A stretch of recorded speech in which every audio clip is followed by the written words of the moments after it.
I'm Carol, and I'm 32 years old. The notification on our family group chat lit up my phone screen like a neon sign advertising my own humiliation. Let's leave the kids with you so we can enjoy the party, my sister Sarah had written, followed immediately by my mother's laughing emoji response. Perfect. At least you'll feel useful once a year. The words hit me like a slap across the face. But honestly, I wasn't even surprised anymore. Here I was, sitting in my beautifully decorated apartment, looking at my Christmas tree that actually had thoughtful presents underneath it, and my family was once again treating me like their personal babysitting service. I stared at that message for a full minute, watching as more family members jumped in with their enthusiastic agreement. My brother David added, "Carol's apartment is bigger anyway, and she doesn't have anywhere else to be." My cousin Lisa chimed in with, "You're such a lifesaver, Carol. The kids love Aunt Carol's place. Where are you watching from today?" Drop your location in the comments below and hit that like and subscribe button if you've ever felt completely invisible in your own family. You'll definitely want to stick around for what happened next, because what they didn't know was that I had been planning something special for Christmas this year.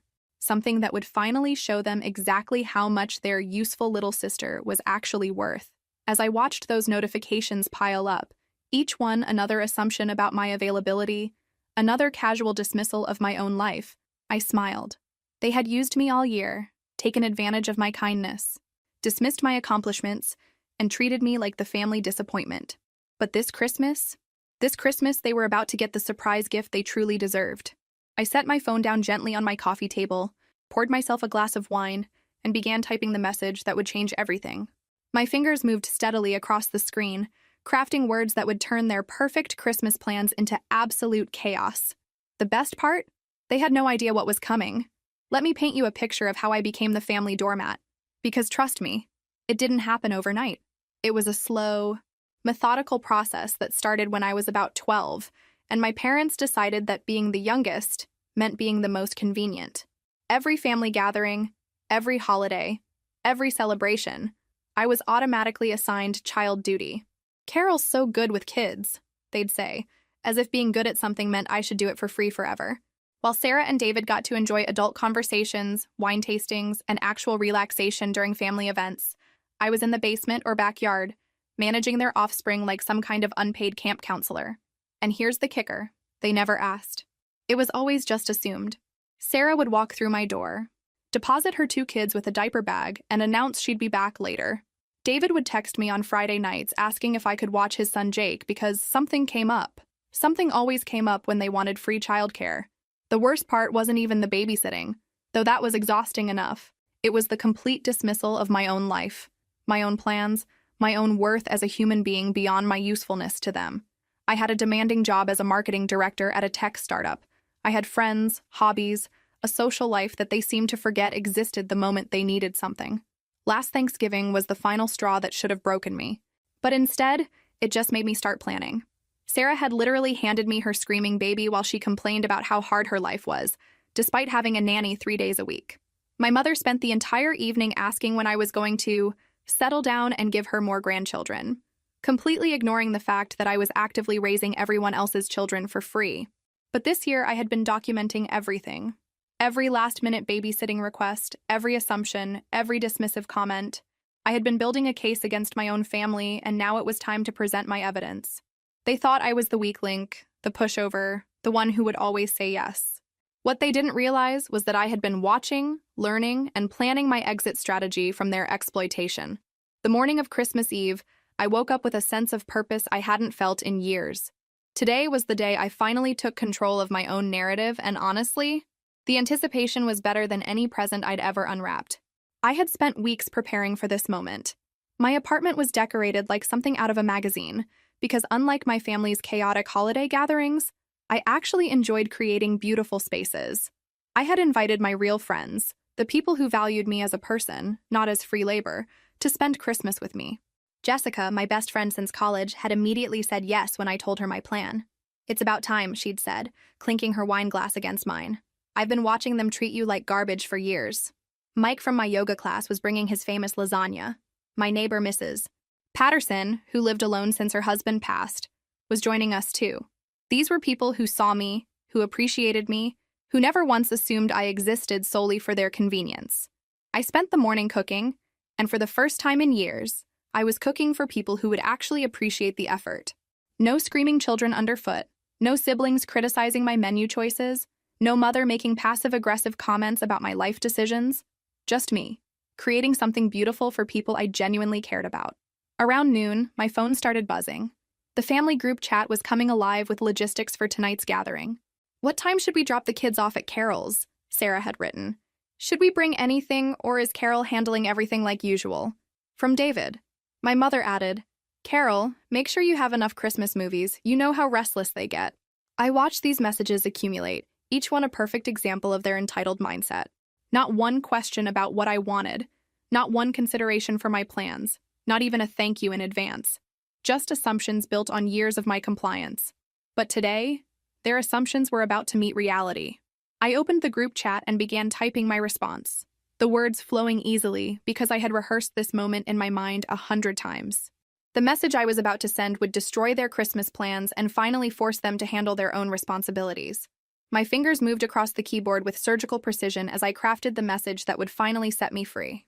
"Hey everyone, I hope you're all having a wonderful Christmas Eve. I wanted to let you know that I won't be available for babysitting tonight or any other time during the holidays." I paused, savoring the moment before continuing. "I know this might come as a surprise since you've all made plans assuming my availability, but I've decided to spend Christmas with people who actually appreciate my company rather than just my usefulness. Have a wonderful holiday, figuring out your own childcare arrangements." The silence that followed was deafening. I could practically hear their collective gasp through the screen. Then, like a dam bursting, the responses came flooding in. Sarah was the first to react. "Carol, this isn't funny. We have reservations tonight and the babysitter we usually hire is with her own family." The desperation in her message was almost palpable. David quickly followed. "Come on, Carol, don't be dramatic. It's Christmas. Family helps family." The irony of him talking about family helping family wasn't lost on me, considering how one-sided that help had always been. My mother's response was predictably manipulative. "Carol, honey, I think you're being a bit selfish. The children are so excited to spend Christmas Eve with their favorite aunt." Favorite aunt, right? More like only available aunt. But I wasn't done. I had one more surprise for them, something I had been planning for weeks. I opened a separate message thread and began typing my masterstroke. "Oh, and before anyone tries to guilt me into changing my mind, I should mention that I've started a group chat with all your regular babysitters, and we've been comparing notes about rates and availability. Turns out, market rate for childcare in our area is about $25 per hour per child, plus overtime for holidays. Just thought you should know for future reference." The chaos that followed was everything I had hoped for and more. My phone exploded with individual messages, each family member trying a different manipulation tactic. Sarah tried bargaining, David attempted intimidation, and my mother went straight for emotional blackmail. But for the first time in my adult life, I felt completely free to ignore them all. By 6 p.m., my apartment had transformed into exactly the kind of Christmas gathering I had always dreamed of hosting. Jessica arrived first with homemade cookies and a bottle of champagne, immediately pulling me into a hug that felt like validation. "You did it," she whispered. "I'm so proud of you."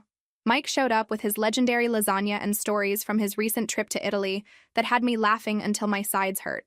Mrs. Patterson brought her late husband's famous eggnog recipe and tears in her eyes when she saw my Christmas tree. "It's been so long since I've had somewhere beautiful to celebrate," she said softly. "These were my people. These were the humans who saw me as a complete person with thoughts, feelings, dreams, and boundaries." As we sat around my dining table, sharing food and genuine conversation, I realized what I had been missing all these years. My phone had been buzzing constantly, but I had turned it face down and ignored it completely. Jessica noticed and raised her glass. "To Carol, for finally choosing herself," she announced. "And to the family who's probably having the worst Christmas Eve of their lives trying to manage their own children." We laughed, clinked glasses, and I felt lighter than I had in years. This was what Christmas was supposed to feel like. Joy, appreciation, mutual respect, and genuine love. Around 9 p.m., curiosity finally got the better of me. I flipped my phone over to check the damage, and the sight that greeted me was better than any Christmas present I could have imagined. 47 missed calls, 32 text messages. The family group chat looked like a tornado had torn through it. Sarah had called in sick to her own Christmas party. David was frantically trying to find last-minute childcare and failing spectacularly. My mother was posting passive-aggressive status updates about ungrateful children and family disappointments. But the best part? They were finally dealing with their own responsibilities, and it was chaos. Pure, beautiful chaos. Have you ever experienced something that felt wrong for years before you finally found the courage to change it? Let me know in the comments what boundaries you've had to set with your own family. Christmas morning brought the most peaceful holiday I had experienced in over a decade. I woke up naturally, no screaming children demanding breakfast, no frantic siblings calling for emergency babysitting, no mother guilt-tripping me about family obligations. Just silence, coffee, and the satisfaction of a decision well made. My phone showed another avalanche of messages from the night before. The family group chat read like a play-by-play of their complete meltdown. Sarah had ended up canceling her Christmas Eve plans entirely because she couldn't find childcare.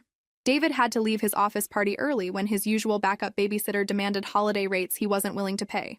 My parents had spent their evening managing grandchildren they rarely dealt with alone, and judging by the timestamps on their messages, it hadn't gone well. But here's the thing that really got me laughing, and I mean really laughing until I had tears in my eyes, was my mother's final message of the night. "Carol, we need to talk about this tomorrow.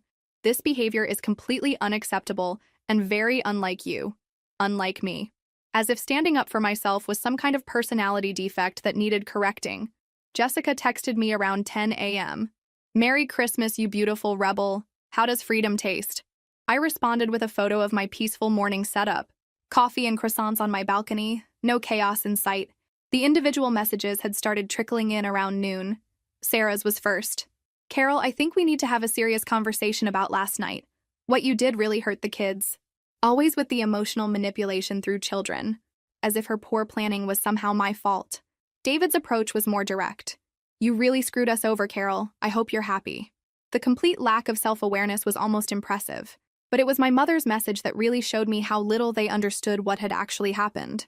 "Honey, I know you're going through something, but this isn't the way to handle it. Family is family, and we need to stick together. Come over for dinner tonight, and we'll forget this whole thing ever happened. Forget it ever happened." As if my boundaries were just a temporary inconvenience to be swept under the rug. That's when I knew this was just the beginning. They thought this was a phase, a momentary rebellion that would pass once I came to my senses. They had no idea that I had finally come to my senses, and there was no going back. I was about to show them that the old Carol, the pushover Carol, the always available Carol, was gone forever. And the new Carol? She was just getting started. The week between Christmas and New Year's was when things got really interesting. My family, bless their entitled hearts, seemed to think that if they just waited long enough, I would crack under the pressure and go back to being their personal servant. They were about to learn how wrong they could be. Sarah showed up at my apartment on December 28th, unannounced as usual, with both kids in tow. She knocked on my door like she owned the place, and when I opened it, she pushed past me with that familiar assumption that I would just automatically take the children. "Carol, thank God you're home," she said, already removing her daughter's coat. "I have a hair appointment and the babysitter canceled last minute. You know how hard it is to get an appointment with my stylist." I stood there for a moment, watching this performance of entitlement that I had tolerated for years. The old Carol would have sighed, taken the kids, and spent her afternoon being unpaid childcare. The new Carol? Well, she had other plans. "No," I said simply. Sarah stopped mid-motion, her son's jacket half off. "What do you mean, no?" "I mean no, Sarah. I'm not babysitting your children today. Or any day. Actually, unless you want to pay me market rate and ask in advance like a civilized human being." The look on her face was priceless. Pure shock, like I had just spoken in a foreign language. "Carol, don't be ridiculous. It's just for a few hours." "Then take them with you," I suggested cheerfully. "Or reschedule your appointment. Or find actual childcare. You know, all the things normal parents do when they have children." She stared at me like I had grown a second head. "I don't understand what's gotten into you lately. This isn't like you at all." And there it was again. This magical idea that standing up for myself was somehow a personality disorder rather than long overdue self-respect. "You're right," I said, leaning against my doorframe. "The old me would have said yes and spent another afternoon being taken advantage of. But here's the thing, Sarah. I'm done being the family pushover. What do you think will happen next? Drop your predictions in the comments below." Sarah's meltdown was spectacular. She went through the entire playbook of manipulation tactics I had seen her use since we were teenagers. First came the guilt. "I can't believe you're being so selfish." Then the threats. "Mom and Dad are going to hear about this." Finally, the crocodile tears. "I'm just so overwhelmed lately." I watched this performance with the detached interest of someone observing a fascinating but predictable animal behavior. It was like seeing the Matrix code for the first time, all the patterns that had controlled me for years suddenly visible and powerless. "Sarah," I said when she finished her dramatic monologue, "here's what's going to happen. You're going to take your children and leave my apartment. You're going to figure out your own childcare like every other parent in the world. And if you ever want me to babysit in the future, you're going to ask nicely. Give me advance notice and pay me appropriately." "This is insane," she shrieked, grabbing her kids and their belongings. "You can't just change the rules like this." "Actually," I said, opening my door wider, "I can. Because they're my rules. About my time, in my apartment. Funny how that works?" As she stormed out, I heard her on the phone before she even reached the elevator. "Mom, you need to talk to Carol. She's lost her mind." 20 minutes later, my mother called. I let it go to voicemail, then she called again. And again. On the fourth call, I finally answered. "Carol Elizabeth Morrison," she said in that tone that used to make me instantly apologetic. "What is this nonsense Sarah is telling me?" "Hi, Mom," I said pleasantly. "What nonsense are you referring to?" "Don't play games with me, young lady. Sarah says you refused to watch the children and were incredibly rude about it." "I wasn't rude," I corrected. "I was clear. There's a difference, though I understand how you might not recognize it since I've never been clear with boundaries before." The silence on the other end was deafening. My mother was not accustomed to being spoken to as an equal rather than an authority figure. "Carol, I think you need to seriously consider how your behavior is affecting this family." "Funny," I said. "I've been thinking the same thing about all of you." New Year's Eve brought the family summit. They called it a family dinner. But I knew better. This was an intervention designed to bring me back into line, to restore the natural order where Carol says yes to everything and everyone else benefits. I almost didn't go. Part of me wanted to spend New Year's Eve with Jessica and Mike, people who actually enjoyed my company. But curiosity got the better of me. I wanted to see how they planned to handle this new version of me. I arrived at my parents' house precisely on time, which apparently threw them off because they were clearly expecting me to be early so I could help with dinner preparation. My mother looked genuinely confused when I walked in empty-handed. "Carol, honey, could you help me with the appetizers?" she asked, already moving toward the kitchen with the assumption that I would follow. "I'm good, thanks," I said, settling into the living room chair with the best view of the room. "I'll just wait here for dinner to be ready." The look of bewilderment on her face was almost comical. In 32 years, I had never sat down while she cooked. I had never refused to help. I had never prioritized my own comfort over her convenience. Sarah and David arrived with their families, and I watched the carefully orchestrated performance begin. Extra attention to the children, lots of talk about how wonderful it was when family helped family, pointed comments about the importance of maintaining family traditions. During dinner, my father cleared his throat in that way that meant he was about to deliver what he considered wisdom. "Carol, your mother and I have been talking, and we're concerned about this phase you're going through." "Phase?" I asked, cutting my roast beef with surgical precision.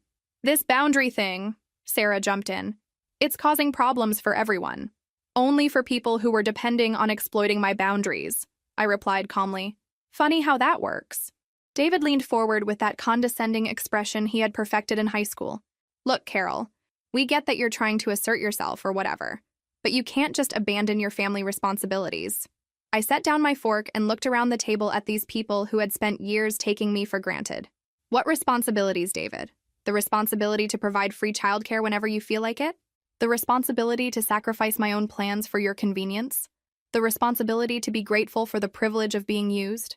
The table fell silent except for the sound of children chattering, blissfully unaware of the adult drama unfolding around them. "We never used you," my mother said stiffly. "Really?" I pulled out my phone and opened the Notes app where I had been documenting everything. "Let me just read you some highlights from this year alone." What happened next was the most satisfying moment of my entire adult life. I began reading from my detailed log of family exploitation, and with each entry, I watched their confident expressions crumble. January 15th. Sarah called at 8 p.m. asking me to babysit the next morning because her regular sitter was sick. When I mentioned I had a work presentation to prepare for, she said, "You can do that after the kids are asleep."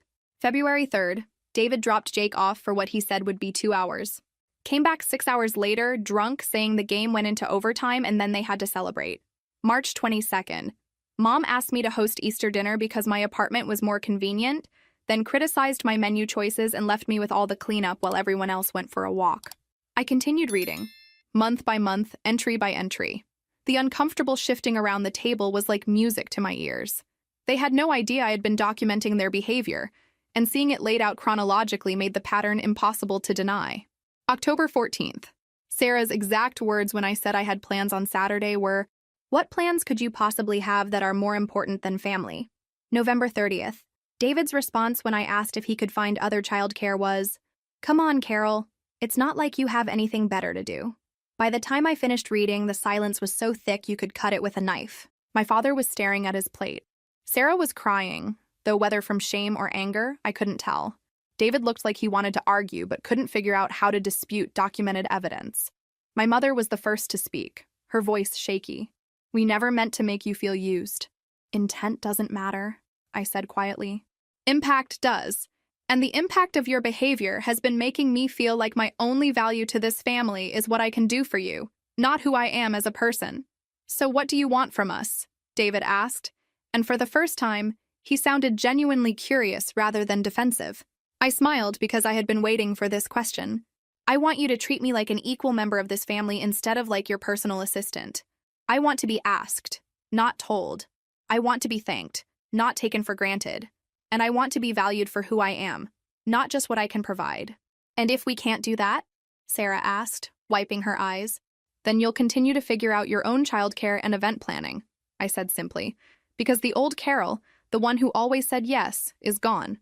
This is who I am now. The revelation came from the most unexpected source. My cousin Lisa, who had been quietly watching this entire family drama unfold, cleared her throat during the uncomfortable silence that followed my ultimatum.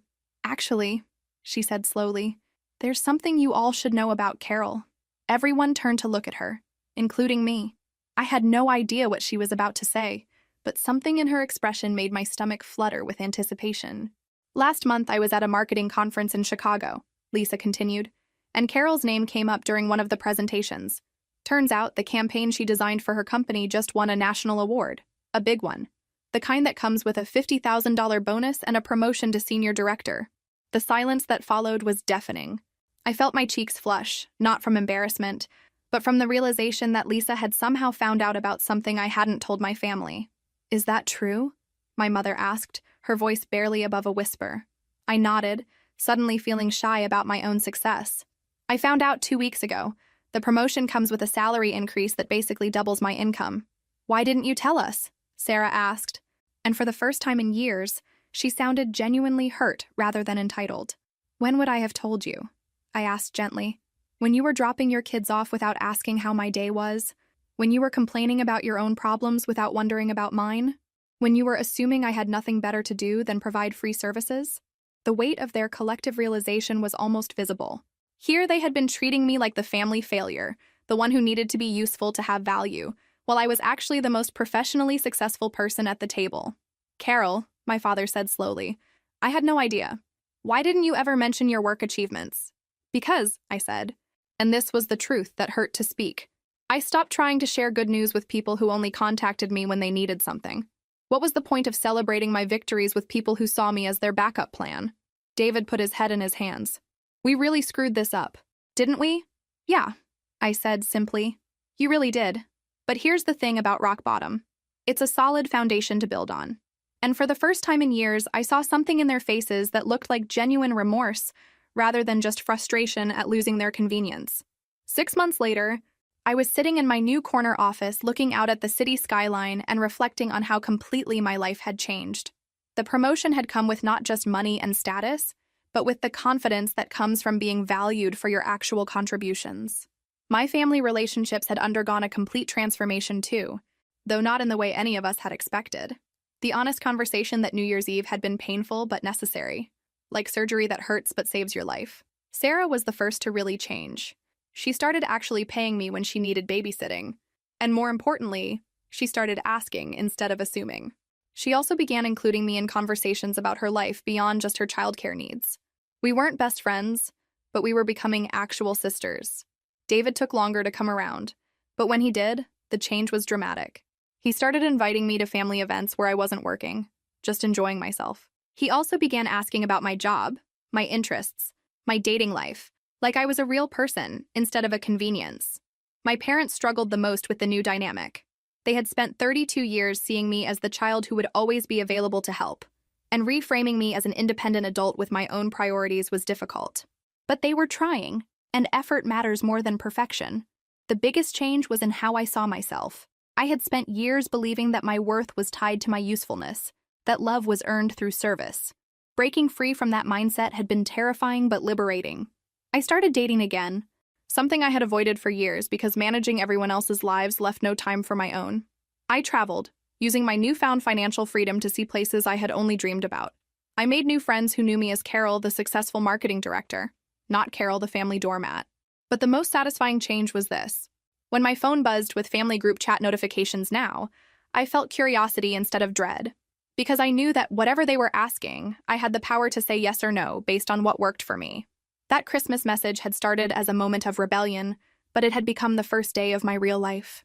Sometimes the best gift you can give yourself is the courage to stop accepting treatment you don't deserve. If this story resonated with you, make sure to like and subscribe for more stories about finding your voice and setting boundaries. And remember, you teach people how to treat you by what you accept. Choose wisely. The family that once saw me as their backup plan now sees me as their success story. And honestly, that feels like the best Christmas miracle of all. As I closed my laptop that evening and prepared to meet Jessica for dinner, my phone buzzed with a text from Sarah. "Thanks for watching the kids last weekend. You're the best. Dinner next week to catch up on your life?" I smiled as I typed back. "Sounds perfect." Because that's what healthy relationships look like. Mutual respect, genuine appreciation, and the understanding that everyone's time and energy have value. It only took 32 years and one Christmas revolution to figure that out. But hey, better late than never.